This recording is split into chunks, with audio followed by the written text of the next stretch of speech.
شوفي بقى يا قمر، لو غسالتك مش بتغسل الغسيل وبتطلعه كده حلو ونضيف، وكمان لو بتطلع الغسيل ريحته كمان مش حلوة وجربتي مع حلول كتير، يبقى أنا عندي الحل السحري. الحل ده من مهندس صيانة الغسالات.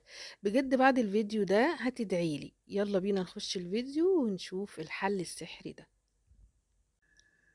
السلام عليكم ورحمة الله وبركاته. ازيكم يا أحلى متابعين في الدنيا كلها؟ يا رب يديكم الرضا والسعادة وراحة البال. النهاردة ان شاء الله فيديو جديد مفيد جدا جدا لناس كتير قوي. هيعجبهم الفيديو النهاردة. ما تنسونيش بقى تدعموني باللايك وكومنت قمر زيكم كده، وتشاركوا الفيديو لناس كتير قوي. شوفي بقى يا قمر، في شوية خطوات كده لازم هتعمليها الأول، علشان لو ما جابتش معاكي الخطوات دي يبقى آخر خطوة دي بقى هو المفعول الأكيد والحل السحري. الغسالة بتاعتك لو ما بتغسلش كويس طبعا بتحطي الغسيل وبيطلع زي ما هو، أو لو بتطلع الغسيل ريحته مش حلوة، دي مشكلة شفتها كتير قوي وكانت عندي. وعلى فكرة الحل ده كمان هينفع لو انت غسلتك فوق اوتوماتيك كمان. يعني الحل اللي انا هقوله إيه الاخير ده. بصي بقى لازم تعدي على الخطوات دي كلها، ممكن تنفع معاكي وتجيب يعني نتيجة كويسة. ولو ما نفعتش معاكي الخطوات دي كلها، يبقى هنضطر ان احنا ناخد الحل الاخير اللي انا هقوله لكم في اخر الفيديو. يا ريت ما تسرعوش الفيديو لان الفيديو كل كلمة فيه مفيدة، وانا هختصر الكلام على قد ما اقدر والله عشان الفيديو ما يكونش طويل. بصي بقى يا قمر، اول حاجه لازم بعد ما تغسلي تسيبي باب الغساله مفتوح، طبعا علشان الريحه ما تتكتمش كده وتعمل ريحه مش كويسه. تمام، يبقى هنسيب باب الغساله مفتوح. وكمان يا ريت تنشفيها كويس قوي لو هي اوتوماتيك. حاولي ان انتي تنشفي الكاوتشه كويس اللي هي بتبقى عند الباب دي، لان بتبقى فيه شويه ميه موجوده كده، فنشفيها كويس قوي. تمام، طبعا الريحه برضو لسه موجوده، وبغسل وبرضو الغسيل بحط فيه حاجات كتير وبرضو مش بينضف معايا. تاني حل هنتكلم فيه، يا ريت يا قمر ما تحطيش غسيل كتير، لان الغسيل الكتير بيخلي الغسيل جوه ما يتقلبش كويس وما ينضفش. يعني بيفضل لازق في بعضه كله كده وما بيعرفش يتحرك جوه الغسالة كويس ويتقلب كويس. فحاولي ان انتي تقللي شوية من الغسيل بتاعك. حلو كده يا قمر، وده تاني حاجة هقولها لك، نصيحة مفيدة.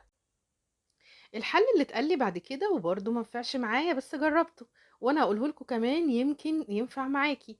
بصي بقى، لازم كمان تنضفي الفلتر كويس قوي. الفلتر ده هتلاقيه لو انت غسلتك اوتوماتيك هتلاقي كده مربع تحت الباب بتاع الغسالة على طول. المربع ده تبتدي تفكيه كده لو بمسمار او بيتربط كده زي المسمار بالظبط. هتبتدي تفكيه وهتنضفيه. ممكن تلاقي فيه اي حاجة طبعا واقعة من الغسيل، ممكن تلاقي فيه هدوم صغيرة، ممكن تلاقي فيه فلوس، ممكن تلاقي فيه شراب، ممكن تلاقي فيه اي حاجة هي سادة الصرف ان هو ما بينزلش او ما بينضفش الغسالة كويس. يعني لما بتيجي تشطف ما بتشطفش كويس، ما بتشفطش مية كويس، وما بتصرفش المية كويس. فده ممكن يكون من الاسباب اللي بتخلي كمان ريحة الغسالة وحشة ومش كمان بتنضف. تمام كده. الحل اللي بعديه اللي انا عملته برضو ما جابش معايا نتيجة، اللي انا غيرت كمان نوع المسحوق. غيرت المسحوق من بودر لجل، لاني كمان كنت بعتقد ان النوع المسحوق هو السبب في ان الغسيل يطلع ريحته مش حلوة. فطبعا غيرت الغسيل من بودر، جبت جل. وجبت جل بجميع الانواع، طبعا ما كانش بيديني الريحة اللي انا عايزاها، وكنت بحط معطرات وحاجات كده. بس طبعا كانت النتيجة مش بتطلع زي ما انا حابة خالص. فكمان الحل ده عملت ممكن يجيب معاكي نتيجة، بس انا بصراحة تغيير المسحوق ما عملش معايا اي نتيجة. دي كمان من الخطوات اللي انا عملتها. تمام. الحل اللي بعده اللي انا عملته وجربته، طبعا ان انا كنت بعمل دورة نظافة، اللي هي طبعا كلكم عارفين الخل وملح الليمون. وطبعا بعمل الغسالة على درجة حرارة عالية، الغسالة على درجة حرارة عالية جدا، علشان تبتدي تنظف الغسالة لو فيها اي حاجة من جوه. طبعا تنزل في الصرف وتخلي الغسيل ريحته حلو. بس طبعا كنت بعمل كده دايما، وبعمل دورة النظافة ديت اللي طبعا كان قايل لي عليها المهندس. بس طبعا ما عملتش معايا اي نتيجة. الحل اللي بعد كده اللي انا عملته طبعا شيكت طبعا على خرطوم الصرف، لان ممكن يكون في اي حاجة طبعا كاتمة الخرطوم، فبتخلي الصرف طبعا ما يخرجش كله، وطبعا المية بترد تاني في قلب الغسالة، فبتفضل عاملة ريحة مش كويسة، لان الصرف بتاعها مش بينزل على طول في المكان بتاعه، بيرجع ويرد في قلب الغسالة، فبيعمل ريحة كمان مش كويسة. فده جربته وعدلت الأول الخرطوم، وبعد كده شفت الخرطوم كويس، ممكن يكون في حاجة سداه. فدي الحلول اللي أنا جربتها، كل الحلول اللي أنا قلت لكم عليها دي. طيب الحل بقى هنا إيه؟ الحل السحري، الحل الأخير، الحل اللي مش بعديه حل خالص. طبعا أنا هنا اتصلت بقى بالمهندس وقلت له لأ بقى، يعني أنا كده خلاص، أنا نفسي شالت من الغسالة دي، يا هبيعها يا هبيعها. المهم قال لي بقى خلاص، جه آه الحل بقى يا بنات دوت بقى، يعني انت لو عملتي كل الحلول ديت اعملي.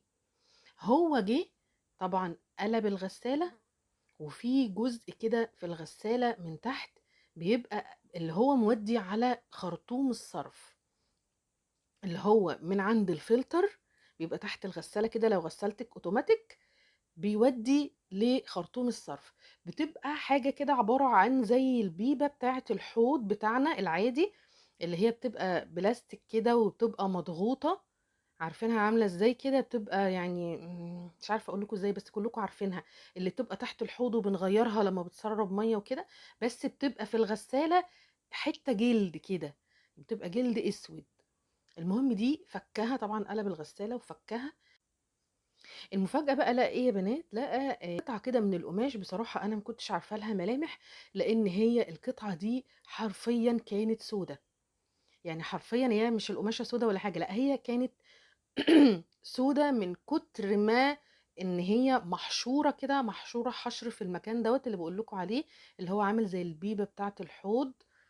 بتبقى في الغسالة من تحت. اي مهندس ممكن تقولي له تعالى بعد اذنك بس عايزة انضفها، هتلاقي فيها حاجات السنين يعني، حاجات محشورة، ممكن تبقى فيها فردة شراب اللي هي صغيرة كده، فعدت من الفلتر ودخلت في الحتة دي. يعني ممكن بقى، ممكن يعني ده تصوري انا، ممكن يكون اي هدوم صغيرة بتاعت البيبي بتاعتك عدت، ولا حاجة عدت من الغسالة من الفلتر فدخلت واتحشرت في الحتة دي. طيب في ناس كتيرة يقولوا لي طب هنعمل ايه وهنتصرف ازاي؟ طبعا ممكن يكون حصل معاكم نفس اللي حصل معايا، وممكن طبعا واكيد يكون في الغسالة بتاعتكم اي حاجة ممكن تكون اتحشرت برضو زي ما حصلت معايا كده.